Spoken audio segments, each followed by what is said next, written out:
You are listening to Imperfect Fifth, a podcast, offbeat conversations with music industry humans that we love. Today's episode is brought to you by Easy Visibility. Let Aaron Zimmerman be your visibility guide and visual storyteller, currently serving entrepreneurs globally. And by Double Take Productions. We have no tagline, we're just twins who have been taking photos, shooting and editing film, event planning, and more together since 2010. Be sure to nab your Rainbow Kitten Surprise hoodie or crop sweatshirt in our shop. Check out imperfectfifth.com/merch to see all of our current merchandise options, including small batch handmade earrings. Today, we sit down for a lengthy chat with Michael, who is a music industry extraordinaire. He's the editor-in-chief at Speak Into My Good Eye, the owner and CEO of GoodEyeRecords, a freelance writer and music marketer. Essentially, he is the industry, and our time together reflects that. I know it's been a couple of years since we first met, and we haven't ever met in person. What has been your reaction to the way that the music industry is, the tight-knit closeness of it? Has it been a benefit? Is it something that maybe is a little bit hurtful, or not hurtful, but could kind of mess with you sometimes, everybody kind of knowing everybody? It's definitely a multi-faceted question, but, it's definitely not for the socially anxious, I guess. But even then, if you are, you could do something like starting a blog. That's kind of how I got started, and just having a conduit to making better connections. Everyone's going out and experiencing live music or going to a record store anyway, so a lot of being in and around music is hardly solitary. So I think with the advent of social media platforms and everything else, I meet people all the time. I live in New York, Brooklyn specifically, that I otherwise would have never met if it wasn't for working in the music industry. And I wouldn't have it any other way. It's definitely more of a lifestyle than it is a job, or maybe it's both. But I've always said that if you're not in it for maybe the right reasons, whatever those might look like, you'll fall out of love with it pretty quickly. There's a difference between wanting to work in music because music is objectively or subjectively cool, and then there's working in music because you don't know what else it is to do. So it's not like anyone's right or wrong, but I think you definitely make connections kind of in the way that we have with each other, and then on down the line, versus I guess maybe more traditional path. I like to take it back to a first memory. And so I'm wondering what the first song or album that you remember hearing was, and does that work of art have any influence on how you approach your career today? That's a great question. If I could subvert your question a little bit, I could tell you how I got into all this. It was it's going to sound very corny, but when I was a teenager, my parents took me to the Rock and Roll Hall of Fame, and that was it. It was laid out linearly, like era by era, the 60s, 70s, on down the line. For some reason, that made a ton of sense to me. So I went home and had a Beatles phase, had a Who phase, had it all in order. Nice.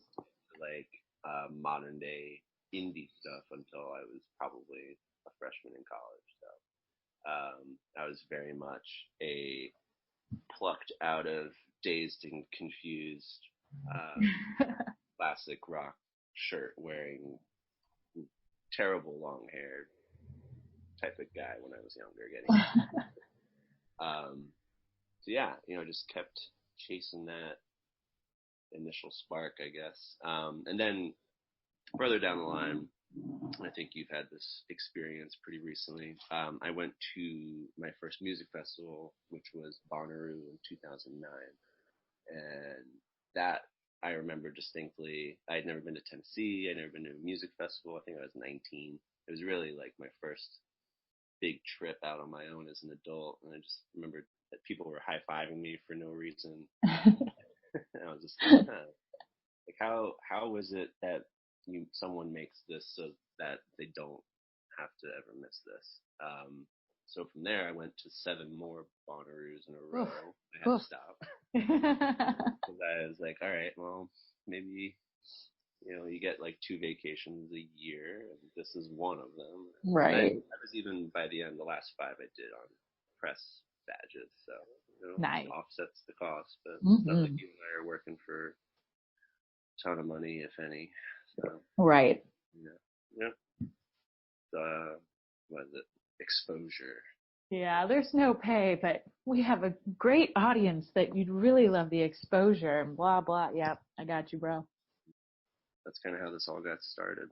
And ever since, like I said, my friends started a blog, and I kind of came aboard later on and went through that whole thing, and then that became a label. Yeah, but how did that happen? Tell me that story. Who's just like, yeah, and then it happened to be a label after, like. So yeah, I've worn a couple different hats in working in music, and I always found, whether if I was doing PR work or if I was accepting pitches myself or whatever it was that I was doing, that people were much more receptive to in-house label pitching versus like outside agencies. Maybe I'm wrong, but that was just always my perception of like, when I was still writing for Speak in My Good Eye. I mean, I still do, but not as much. I would definitely see certain names and I'm like, oh, that's in-house for Sub Pop. I know to open that like first versus like an agency. Again, this might just be my own personal bias. And then, yeah, I was interviewing for some jobs and then got pretty far with one. I won't name it, but fairly prominent indie label in Brooklyn. And I got to see their office and how they operated and just how back to front and all the way around they were involved with the aspects of a release. And that really spoke to me. I went to school for screenwriting, so sort of being able to be with a narrative and help develop it is kind of more of a refined thought about what it is I wanted to do going forward. So I didn't get that job, and I was very sad. Yeah. And in that moment, I was flying to Oakland to visit with Hamilton, who is he is Makeunder, the first band in our label. Yeah. And that's why I was in San Francisco. Oh, hey. His wedding. So it all comes around. And in that moment, we were kind of like timelining his year and also their stuff. I manage him sort of separate of the label. The only person I'm involved with in that way right now. And it just seemed to me like I don't know if it was especially strong coffee or the Bay Area air. I don't know, especially good. But I just woke up that morning and it's again another like whole cliche of like there's a whiteboard or maybe not a whiteboard, one of those big canvas, pull the paper back, and I just proceeded to timeline this whole thing while also reviving the label. We had put out something in 2013 on a Bandcamp that was, in name only. We weren't really much involved. I think that was, an idea my blog co-editor friend Chris Rotolo had initially started that idea. So, yeah, it was just a lot of happy and sad coincidences. So yeah, it's been 3 years since then, and last year really was kind of the test to see if we could handle doing releases consistently, and that worked out. And here we are in 2019, and this year will be the year where things are actually plotted out well in advance versus me saying next man up. Hey, there's a period of growth with every entrepreneurial activity, so I get it. Yeah. So things are looking great, and made all the better in that I know sort of no matter what, I'll have honest feedback from people like you. That's what drives a lot of what we do is, we don't pay, none of my artists pay for PR unless they want to. I do it in-house for them, and adding on college radio. So, when we go to promote our music, it's pretty much always with a press quote attached to it. So I feel like what kind of been our organic approach is like, well, we feel good about this, but don't right for it. But is there anything that you're super excited about delving into with any of your artists this year, or anything you'd like to highlight? So right now, we're in our first release with a band called Cathedral Bells. That's been going pretty well. And then from there, we're trying to think. We're only, I think, in the first half of this year and beyond doing one Brooklyn-based release, which makes me happy. that was a sort of happy byproduct of having written, doing this blog for years. And I guess maybe this is sort of not even a pearl of wisdom, just something. One of our label acts from last year, Seattle-based, I premiered one of their videos 2 years ago, and they finished a new record. They went looking around for labels and noticed that, oh shoot, the blog that premiered our video has a label now. Like, let's pitch them. So that probably wouldn't have happened if it wasn't for that sort of A2C, or however you want to look at it. There's kind of a lot of that going on with the acts that I'm working with in the next couple of months, except for one, actually two. So Makeunder has a new record coming out. That's been incubating for a while. That's going to be real exciting when it rolls out. Next release, a band called Moniker from Richmond, Virginia. They sound a lot kind of like the National, but maybe a little bit more post-punky. So that'll be an EP. March, working with a group called Quiet Kids. The Brooklyn-based band is called Looms. And I actually, again, funny story, when I was doing PR, I think 4 years ago, I worked with the same band essentially, but they had a different name. It was basically just under the name of the front man. And I remember giving them a bunch of adjectives. They needed to come up with a new name. And it was just like, how do you feel? What do you want to represent here? And we just threw a bunch of words at a board, and they picked Looms. So. Oh, that's awesome. So yeah, 4 years later, it's back around. That'll be fun. What else? Makeunder. And then a band called Carriers from Cincinnati, Ohio. And if you look on the Sharon Van Etten record that just came out, I don't know if it's on the outside sleeve or an inner sleeve, but she has a section outlined that says recommended listening, and you'll see Carrier's name. Yeah. So a lot of fun stuff coming up. Really excited about the next couple of months. It's just getting all the things worked out on the back end, make sure that all runs smoothly. It's kind of hard. I am, as of this moment, still a one-man operation. So. Yeah, but you're doing it all. I'm very proud of you. Thank you. Do have questions Yeah. because there's too many documentaries now that are like half-assed documentaries, and I'm not going to call anybody out specifically, but about aliens. And like, I'm sitting here going, all right, are they real or are they not? Like, what's your theory on aliens? On aliens? I mean, I want to believe. Fair. I don't know. I feel as if there were aliens.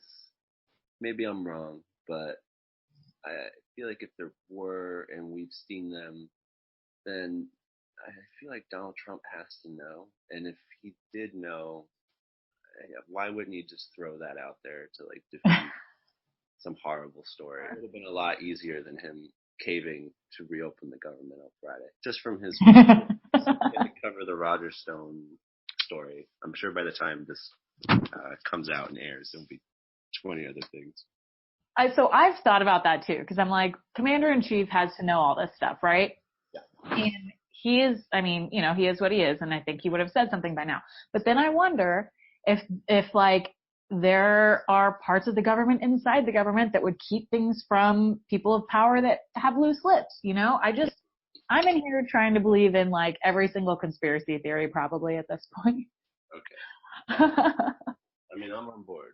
I'm never on board with all conspiracy theories. There are so many things that people say like, oh, there must have been aliens, that helped build the pyramids and stuff. Do you think people were just really, really far advanced and smart back then, or do you think they had help? I'd like to think that just they're able to do it themselves. I don't think aliens were involved. But, maybe Stonehenge, you can get me closer on that one. Most of my familiarity comes via the song by Spinal Tap. I don't know. They're so heavy that there's no way anybody could have possibly arranged them like that versus, pyramids. It's really more just a marvel of organization, or also slave labor. Oh no. Yeah, stuff where it's like, oh, okay, well, it's physically impossible to have gotten this here. How did it get here? That's get me closer on that. Here's a question that would never be based in fact unless, you're of the thought that superheroes are based in fact. Mm-hmm. But like out of all of the comic book scenarios and blockbuster movie storylines that we've had recently, what do you think is the most plausible superhero story? Like something that could actually, in theory, probably happen to a human? Oh man. I mean, I feel like, if it hasn't happened, it could totally happen. That whole Captain America super soldier theory. Yes. Plausible. I'd be shocked if that hasn't happened and we just haven't heard about it or tried and failed. And then maybe over the years, the attention got turned away and just more towards digitization, tactical warfare, not necessarily men out in the field. Yeah.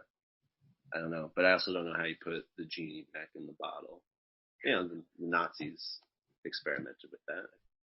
I think that's kind of how his origin story goes. Maybe I'm wrong. I'm trying to remember superhero movies now. Maybe a Hulk. That seems a little far-fetched, but again, really just more things happening to people, giving them powers versus. But I'm still a Batman person, even though he's not a superhero. Maybe there's a scenario where now we're crossing DC Marvel lines. So there's a scenario where he gets super soldier serum, and then that just eliminates that whole debate. Who's your favorite? I don't know if I have a favorite. They all have their drawbacks. I used to be an avid reader in high school. Man, I guess I really liked Brian Michael Bendis' Spider-Man when I was in high school. I don't even know. I'll just say Captain Marvel for the sake of promoting the upcoming film. Well, of course, yes, because you came on the show to talk about Marvel. I do actually have stock in Disney since I was a baby. So. Are you a Disney fan? Well, as I swung my head up to answer that question, I'm looking at a picture of Walt Disney. So that's on my desk. I'm lame. I have like a inspiration board. I don't know. It's just I've had it for so long. That's what got me into the arts. Probably is going to Disney World when I was a kid. The sort of I think that's what also got me so into Bonnaroo. It's just any production or place that makes you feel like you're somewhere else. Does that make sense? Like, yeah, feel like you're not in a swamp in Florida or a farm in Tennessee. That has always sort of been like my whole inspiration, I guess you could say. So yeah, being a part of that mindset from an early age has always, it's been sort of a guiding idea. And yeah. But yeah. So to answer your question, yes, I am a Disney kid. I listen to a theme park podcast. Nice. Yeah. I used to really like be. I was like on the message boards for like new rides and stuff. I wanted to be a Disney animator specifically. If you look at my whatever permanent record from when I was like 5 years old and went to art classes. And again, this whole Disney stockholder thing kind of screwed me over because I remember they would send you like a little magazine, be like, here's what's coming up. Movie that's coming out, Home on the Range, which no one cares about. They're like, it's the last hand-drawn Disney film. Everything's going to be digital now. My brain at whatever age I was like, oh shit. So like, I guess they don't need me. Oh. But not like connecting the dots that like there's still like storyboards, plenty of artistry at hand. So then I became like a little jock, and then I came back around to the arts again because of Disney World, the now defunct Great Movie Ride at MGM or whatever they call now, Disney Studios. I went on that ride. I was like, wow, can't believe I like lost my way on this whole thing. And then there's the show scene where it's Casablanca, and I was like, I've never seen that. I went home to the library after the trip, rented it, watched it, and then I ended up in film school 2 or 3 years later. So it seems like our interests blend a lot more than I realized that they did. I was just in Disney in December. Went to Epcot and been there since probably like 15 years. So it's cool to see.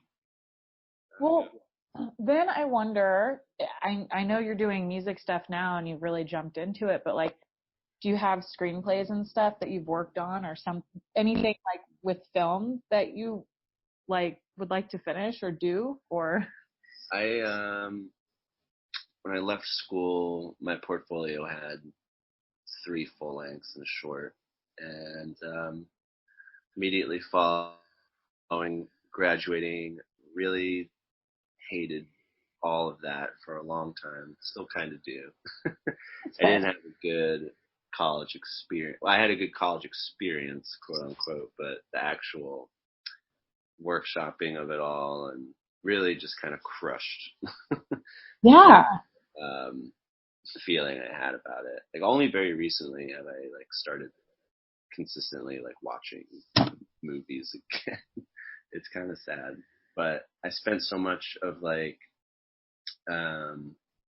being like 16 to 21 just like totally in that world that it actually like give me anxiety to like go start a movie I'm the sort of guy that'll like look at or would like click around between like all the, Netflix and everything, like compare, Yeah.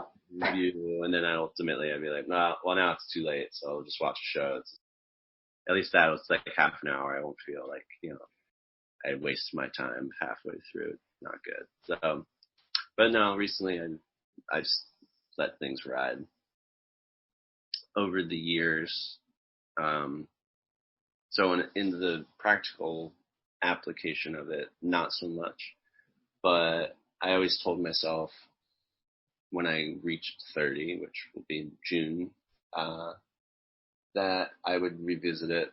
I wouldn't call it a frustration, but when I was younger, all of my work was very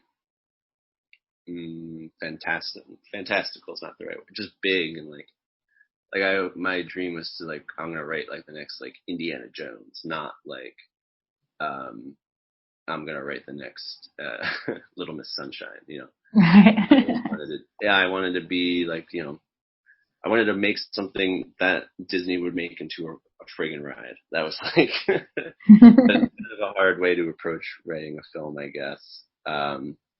So anyway, I went to a school, and a lot of my classmates were kind of more. I mean, the age range was pretty wide. It wasn't just like people out of high school at the time.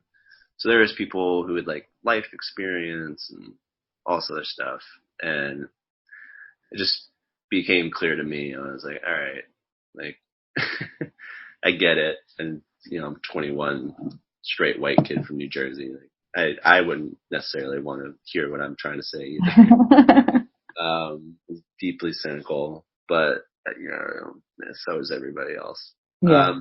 So over the years, I've definitely applied the education in terms of like thinking and of narratives, whether not traditional like 3-act stuff, but if you see me roll out singles ahead of an EP or an album with the label, there's definitely a method to how I plot that out, which is similar to like a 3-act structure. Is the good thing about sending the stuff wide is a lot of stuff happens in between that you didn't account for. The other day we had Cathedral Bells' single land on Spotify's Fresh Finds, which took it from like 800 plays to like, I think it's up to 13,000. Like, wow. Yeah. So, I've just gotten better at sort of, like I was saying before, like the construction of these things, and now getting out ahead of it to the point where it's all plotted like through July versus like, okay, I'm getting to the end of this thing. What's up next? Like I have stuff signed. Like what can I do? So that's the other thing with this label, aside from geographic locations and all this other sort of stuff I'm trying to do with it, is if you notice, we don't put out the same thing twice, or I try as best I can to, when we go to put something out, it doesn't sound much at all like the thing that came before it. So that experiment last year was a little harder in that, I was figuring all this out in real time and then being like, okay, like how do I execute that idea? Also kind of not being out ahead of it as much as I should have been. So this year we don't have that problem. That's so great. I'm so excited for you because, I totally understand that whole baptism by fire situation. There's nothing else to do but to do it as best you can. Just, I always say, lead with integrity. Let's be honest with people, especially when it comes to your timeline, or I guess don't give people false impression. It's I've gone through this now. I've had good stuff come my way that I might be interested in, but I also can't get to it till like the end of the year at the earliest, and B, like, you want to really spend some time with it, but for the artist, this is their whole thing. And they're understanding, but I think I always say like, hey, it sounds cool. Doesn't necessarily mean like I want to like jump out and sign you, but I don't know. There's a lot of expectation management that goes into this stuff. Yeah, absolutely. Is that something that you were able to pick up like around other people, or did you just have to go into that kind of on your own, the expectation management situation? It's funny. You don't realize this stuff as it's happening, but before I got my first PR job, I had worked in editorial before that. So before I'd worked for BuzzFeed and the Huffington Post before that. So I had a little editorial career post-collegiately. And then, I just kind of had to take a job. So it was a customer service job with a tech startup. And, on average, you're talking to like 150 people a day, most of whom are probably mad about something that you didn't do. Right. And, you run through all this stuff in your head, and it's like, come on, I didn't go to school for this, or like I didn't, whatever it goes through your head. It's, I guess, false entitlement. But once you kind of break yourself of that, and it's like, all right, well, like I do have to do this job. Like what's involved with it? It's really getting out ahead of what it is that people are calling about. So it's just leading again with the integrity and empathy, especially working with artists. You try to put yourself in their shoes as best you can. That's kind of why I take a moral stance against some companies, whether they be PR or radio or whatever, that are charging, $2,000 a month. I just think that's, there's no reason for it. You're never going to see that value again. It's just like a sunk cost. And the only people that benefit are those people who are making the money. I live in an apartment. I won't tell you how much I pay in rent, but, I wouldn't be able to have a band and live in this apartment and do all the other things I have to do, and also pay like $2,000 a month for something that, it's kind of a bill of goods at the end of the day. So yeah, I think, as far as integrity and all that, this world of ours is small and getting smaller. It all comes out in the wash. You hear about somebody doing something, leading with the opposite intent, and sometimes it's not even by design. You just get backed into a corner. You don't handle it well. But I think being on the non-talent side, you have to respect that this is people's art. And if you just look at it as a number or like a Spotify like playlist potential thing, then when you don't get that, because most of it's out of your control, then it's just a kind of a hollow venture anyway. So worst case scenario, you should be able to look back at it a year, 5 years, 10 years later and go, wow, I can't believe I got to work on this. So that's how I feel about, my quiet moments. Yeah. And yeah, I won't ever let on to anybody. It'll just be me and my headphones and maybe a beer, and I'll just sit there and be like, wow, I can't believe, like, after all the craziness of getting this out, that it's out, and that this person or persons trusted me enough to shepherd it along to wherever it got to. That's so great that there's still that genuine like investment that you have in it. And so you don't always hear that. So I appreciate that. Mm-hmm. probably to my own detriment, but like I said, it's there's no reason to be that cynical. There's a healthy balance that can be struck, but you can always pull yourself back. My darling, after we've spent so much time together now, is there anything else you want to tell our audience? Hey,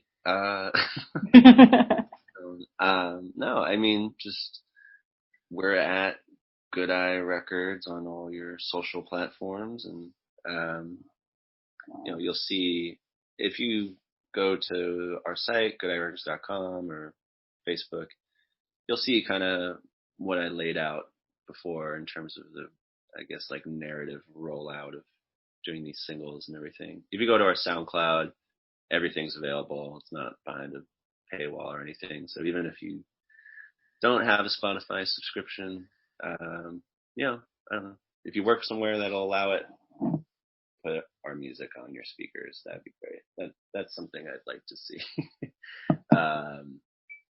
More coffee shops, just play us off of SoundCloud, put it on shuffle. I have a private playlist that's called The Best of Good Eye Records. If you're hearing this, let me know. I'll send you the link. I'll curate a coffee shop playlist of our releases or a vintage store. I'll find the vibe for you. This is a fun project that I want to get into. And if you want to get involved, drop me a line, Michael at GoodEyeRecords.com. And as you can see, we're here from my non-in-person relationship with Meredith. A lot of great things are possible. Just open the door to me. If you're interested in collaborating, Michael is one of the most wonderful people in the industry right now. So kudos again, and thank you so much for taking time with us today. My pleasure. Thank you.